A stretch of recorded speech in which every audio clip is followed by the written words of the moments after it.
الحمد لله والصلاة لنبيه وعلى آله وأصحابه أجمعين أما بعد فأعوذ بالله من الشيطان الرجيم بسم الله الرحمن الرحيم قال الله تبارك وتعالى في القرآن المجيد والفرقان الحميد قالوا طائركم معكم أئن ذكرتم بل أنتم قوم مسرفون وقال النبي صلى الله تعالى عليه وعلى آله وسلم لا عدوى ولا طيرة ولا هامة ولا سفر وقال الرسول صلى الله عليه وسلم في مقام آخر من ردته الطيرة عن حاجته فقد أشرك صدق اللہ العظیم۔ عزیزان گرامی وقار، دنیا میں جتنے بھی مذاہب ہیں، جتنے بھی ریلیجنس ہیں اور ان کے ماننے والے ہیں، ہر ایک دھرم کے اکثر لوگوں میں ان کی کتاب اور ان کے دین کے خلاف غلط عقائد و نظریات ہیں اور انہیں وہ فالو کرتے ہیں اور اس پر عمل پیرا ہیں۔ اسی طرح مسلمانوں کے اکثر بے پڑھے لکھے لوگوں میں بہت سارے غلط نظریات اور فاسد عقائد ان کے دلوں میں دماغ میں بیٹھے ہوئے ہیں، انہوں نے گڑھ لیے ہیں اور اسلامی رسومات اور مراسم اسلامیہ میں ان فاسد عقائد و نظریات کو فالو کرتے ہیں اور اس کے مطابق وہ عمل کرتے ہیں۔ ابھی کا ایک دن پہلے، ابھی سراون کا مہینہ چل رہا ہے، کچھ دنوں کے بعد ہی بھادو مہینہ آ جائے گا ہندی کے حساب سے۔ تو عزیزان گرامی وقار، اصل میں کچھ دنوں پہلے جب میں وہ تقریب میں گیا، اس تقریب میں شادی کی تاریخ طے کرنی تھی، متعین کرنی تھی، تو ایک پارٹی کی طرف سے یہ ڈیمانڈ تھا وتھ پریشر، بائی پریشر یہ ڈیمانڈ تھا کہ شادی بھادو مہینے میں کسی صورت میں نہیں ہونی چاہیے، یا تو پہلے کر لیں یا بعد میں کریں۔ بحمدہ تعالیٰ اس مجلس میں تن تنہا میں ہی ایک عالم دین تھا۔ اس محفل میں آئے ہوئے تمام لوگوں کی نگاہیں مجھے دیکھ رہی تھی اور تمام لوگوں کے چہروں کو میں پڑھ رہا تھا۔ پڑھتے پڑھتے میں نے پوچھ لیا اس کی وجہ، تو کہا کہ بھادو مہینے میں شادی نہیں ہو سکتی ہے۔ کیوں؟ کیونکہ اس پہ نحوست ہے، اس مہینے میں جو شادی ہو تو وہ شادی جو ہے بابرکت نہیں ہوتی۔ اس طرح کا فاسد نظریہ انہوں نے پیش کیا۔ میں نے وجہ پوچھی تو کوئی وجہ، کوئی دلیل ان کے پاس نہیں تھی سوائے لنترانے کے، سوائے بکواس کے کوئی دلیل ان کے پاس نہیں تھی۔ تو عزیزان گرامی وقار، اس حوالے سے میں آپ کو بتاؤں، اللہ رب قدیر پاک کلام کے اندر سورہ توبہ کی آیت نمبر 36 میں ارشاد فرماتا ہے، ان عدت الشہور عند اللہ 12 شہرا فی کتاب اللہ یوم خلق السماوات والارض منها 4 حرم ذالک الدین القیم فلا تظلموا فیہن انفسکم۔ بلا شبہ مہینوں کی گنتی اللہ تبارک و تعالیٰ کے نزدیک 12 ہی ہے، اس میں 4 حرمت والے ہیں، لہٰذا تم ان میں اپنے آپ پر ظلم مت کرو۔ اصل میں دور جہالت کے اندر بھی، زمانہ رسالت آپ صلی اللہ علیہ وسلم میں بھی، عرب جو حال، فتنوں کا خوگر، فسادات کے دل دادا، بئیہما،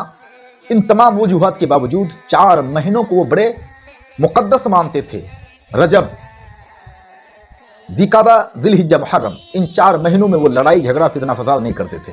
کیونکہ ان 4 مہینوں کی وہ تکریم کرتے تھے، عزت و وقار کے ساتھ ان مہینوں کو وہ سمجھتے تھے، مانتے تھے۔ تو رب تبارک و تعالیٰ نے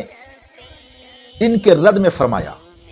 کہ ٹھیک ہے، جو کام تم کہہ رہے ہو وہ غلط ہے، ناجائز ہے، حرام ہے، لیکن تم انہی 4 مہینوں میں غلط کیوں کہتے ہو؟ کیا صرف وہ 4 مہینے میرے ہیں، بقیہ میرے نہیں؟ سال کے یہ 12 مہینے ہمارے ہی پیدا کیے ہوئے ہیں۔ 12 مہینے، محرم، سفر، ربیع الاول، ربیع الاخر، جمادی الاولی، جمادی الاخر، رجب، شعبان، رمضان، شوال، ذوالقعدہ، ذی الحجہ، تو یہ 12 مہینے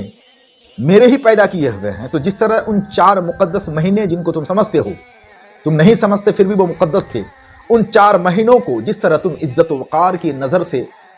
سمجھتے ہو اور ان مہینوں میں فتنہ فساد سے گریز کرتے ہو، اسی طرح بقیہ 8 مہینوں میں بھی تم کو گریز کرنا چاہیے۔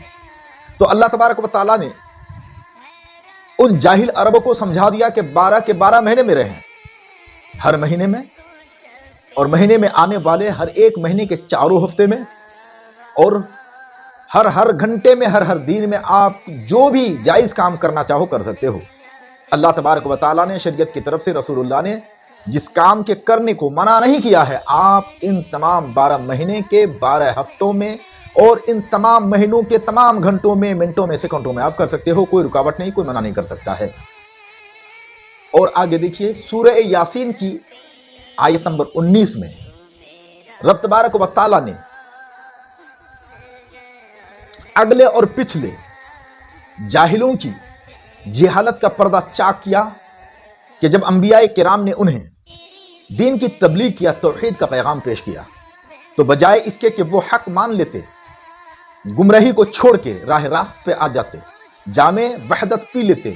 وحدت کا جام نوش کر لیتے، اللہ کو ایک مان لیتے، ان تمام چیزوں کو اگنور کیا، نظر انداز کیا، صرف اس پر بس نہ کیا بلکہ ان پیغامبروں کو، ان تمام رسولوں اور نبیوں کو انہوں نے کیا کیا؟ مسترد کر دیا اور کہا کہ تم لوگ نحوست لیے ہوئے ہو، تمہاری وجہ سے ہم پر نحوست چھا جاتی ہے، نعوذ باللہ من ذالک۔ تو اللہ عز و جل نے رد فرمایا اور ان تمام انبیاء کرام کے جواب کو رسول پاک علیہ السلام کے زبان فیض نبوت سے یوں اللہ عز و جل نے ادا فرمایا اور کہا، محبوب کہہ دے، قالوا طائرکم معکم، بولے انبیاء کرام، تمام نبیوں نے جواب دیا کہ تمہاری بدشگونی، بدفعلی تمہارے ساتھ ہے، تم کو دین کی نصیحت کی گئی، تم کو اللہ کا دین یاد کرایا گیا، وحدت سمجھائی گئی، اس لیے تم ان کو منحوس سمجھتے ہو، تم تو حد سے بڑھ جانے والی قوم میں سے ہو۔ عزیزان گرامی وقار، تو پھر اس آیت سے آپ نے کیا سمجھا کہ کسی کی ذات، کوئی موسم، کوئی مہینہ یہ منحوس لیے ہوئے نہیں ہوتا ہے، کیونکہ سب اللہ کی تخلیق ہے، سب اللہ کی پیدا کی ہوئی ہے۔ اللہ رب قدیر نے ان چیزوں کو نحوست سے پاک رکھا ہوا ہے۔ اور دیکھیے اللہ رب قدیر عز و جل نے 12 مہینوں کو اپنی طرف منسوب کیا اور نحوست کا رد فرما دیا، نحوست کا۔ اور میرے آقا کریم صلی اللہ علیہ وسلم صحیح بخاری کے اندر حدیث نمبر 5707، یہ انٹرنیٹ کے مطابق، مطبع کے مطابق صفحہ چینج ہو سکتا ہے، نمبر بھی چینج ہو سکتا ہے، میرے آقا کریم صلی اللہ علیہ وسلم نے ارشاد فرمایا، لا عدوى ولا طیرۃ ولا حمۃ ولا سفر، کوئی بیماری متعدی نہیں اللہ کے حکم کے بغیر، نہ بدشگونی، نہ حامہ یعنی الو کا اثر، اور نہ سفر یعنی ماہ سفر میں کوئی نحوست ہے۔ کس قدر واضح فرمان ہے میرے رسول پاک صلی اللہ علیہ وسلم کہ جاہلوں میں یہ ایک بد نظریہ اور بد عقیدہ اور فاسد و باطل عقیدہ گڑا ہوا ہے کہ بیماری اڑ کے لگ سکتی ہے، چھوت چھات والی ہے، حالانکہ بیماری متعدی نہیں ہوتی، ہاں جراثیم متعدی ہو سکتے ہیں، جرثومہ اڑ کے لگ سکتا ہے، کیونکہ جو جراثیم ہوتے ہیں وہ کیڑے ہوتے ہیں، اور کیڑا یہ اللہ عز و جل کی ذی روح مخلوق ہے، اور ذی روح مخلوق میں بہت ساری مخلوق وہ ہے کہ جن کو اللہ نے اڑنے کی قوت دی ہے۔ تو پھر جرثومہ یا جراثیم جس کو ہم کیٹانو کہتے ہیں وہ اڑ کر کے جا سکتا ہے، لیکن بیماری جس کو ہم بیماری کہتے ہیں، بیماری کو اللہ عز و جل نے وہ قوت نہیں دی کہ ایک جگہ سے دوسری جگہ اڑ کے چلی جائے۔ اسی لیے میرے آقا نے فرمایا، لا عدوى، بیماری ایک جگہ سے دوسری جگہ اڑ کر کے نہیں جاتی، ایک انسان کے پاس سے دوسرے انسان کو نہیں لگ جاتی، یا کسی جانور سے اڑ کر کے انسان کو نہیں لگ جاتی، بشرطے کہ اس بیماری کی وجہ سے کیٹانو، کیڑے پیدا نہ ہو گئے ہوں۔ عزیزان گرامی وقار، اور میرے آقا نے ایک لفظ فرمایا، ولا طیرۃ، اور کوئی بدشگونی نہیں، بلی دیکھ لی، راستہ کاٹ دیا، ارے بلی گزر گئی، اب تو ہمارا کام نہیں ہو پائے گا، یا کتے نے بھوکا، میرا کام نہیں ہو پائے گا، یعنی اس طرح جو خیالات ہیں، راہ گزرتے ہوئے بائیں طرف سے بلی آ گئی، یا سانپ کو دیکھ لیا، یا کتے کو بھونکتے سن لیا، تو ہمارا کام نہیں ہوگا، یہ بدشگونی ہے، یہ غلط نظریہ ہے، شریعت میں ایسا کچھ نہیں ہے۔ اور کہا ولا حامۃ، اس کے بعد میرے آقا کریم نے فرمایا اور نہ کوئی حامہ ہے، یعنی الو کا اثر۔ الو آپ سمجھتے ہیں یہ الو جس کو فارسی زبان میں بوم بھی بولتے ہیں، یہ عام طور پر اس پرندے کی آنکھیں بڑی بڑی ہوتی ہیں اور اس کے پنجے بڑے خطرناک ہوتے ہیں، نگاہیں تیز ہوتی ہیں، آواز کری ہوتی ہے، مگر کچھ لوگوں نے اس پرندے کو بھی اپنے کاموں کے لیے منحوس سمجھ رکھا ہے کہ اگر اس کو دیکھ لیا جائے تو یہ کام نہیں ہوگا، ناکامی ہو جائے گی، کیونکہ وہ منحوس پرندہ ہے جس کو میں نے دیکھ لیا ہے۔ اور میرے آقا کریم صلی اللہ علیہ وسلم نے ارشاد فرمایا، اور نہ سفر، ماہ سفر میں عرب جوہال شادی وغیرہ کو ناجائز اور منحوس سمجھتے تھے، تو میرے آقا کریم صلی اللہ علیہ وسلم نے فرمایا ولا سفر، اور سفر حدیث نمبر 25155 کے اندر عائشہ صدیقہ رضی اللہ تعالی عنہا سے روایت فرماتی ہیں، تزوجنی رسول اللہ صلی اللہ علیہ وسلم فی شوال وبنا فی شوال وای نسائہ کان احظى عنده منی، رسول اللہ صلی اللہ علیہ وسلم نے مجھ سے ماہ شوال میں عقد فرمایا اور اسی مہینے میں رخصت ہوئی، پھر آپ کے ازواج میں سے کوئی مجھ سے محبوب ماہ شوال کو لوگ منو سمجھتے تھے شادی وغیرہ کرنے کو، رسول اللہ نے اس ماہ میں ماہ شوال میں شادی کر کے یہ بتا دیا کہ ماہ شوال میں یا ماہ سفر میں کوئی نحوست نہیں ہے، اس میں بھی آپ شادی کر سکتے ہیں۔ اور صرف اتنا ہی نہیں، امام ابو داؤد رضی اللہ تعالی عنہ کہ میرے آقا کریم صلی اللہ علیہ وسلم نے ارشاد فرمایا،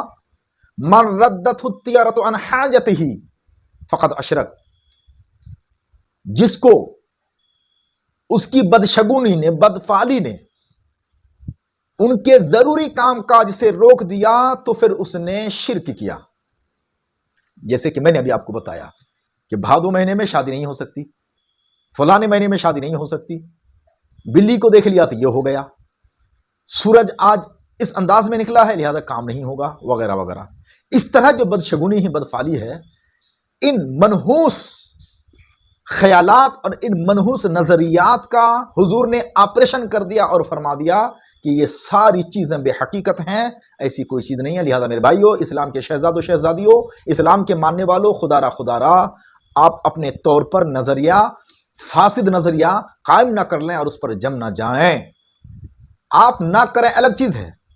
مگر فاسد نظریہ کو قائم کر لینا اور اس پر اڑ جانا اور کہنا کہ اس مہینے میں یہ کام نہیں ہوگا، غلط ہوگا، بے برکت والا کام ہوگا، ان نظریات سے آپ اپنے آپ کو محفوظ کریں، ان نظریات سے، ان باطل و عاطل عقائد سے اپنے آپ کو محفوظ رکھیں، کہیں ایمان جانے کا خطرہ ہے۔ اللہ رب قدیر کی بارگاہ میں دعا ہے کہ اللہ رب قدیر ہم مسلمانوں کو اس قسم کے غلط اور فاسد عقائد و نظریات سے محفوظ رکھے۔ محرم میں شادی نہیں ہو سکتی، محرم کے 10 مہینوں میں شادی وغیرہ نہیں ہو سکتی، بھادو مہینے میں شادی نہیں ہو سکتی، فلانے مہینے میں یہ کام نہیں ہو سکتا، اس پرندے کو دیکھ لیا تو یہ منحوس ہو گیا۔ یہ سارے کے سارے غلط نظریات ہیں، اللہ حفاظت فرمائے۔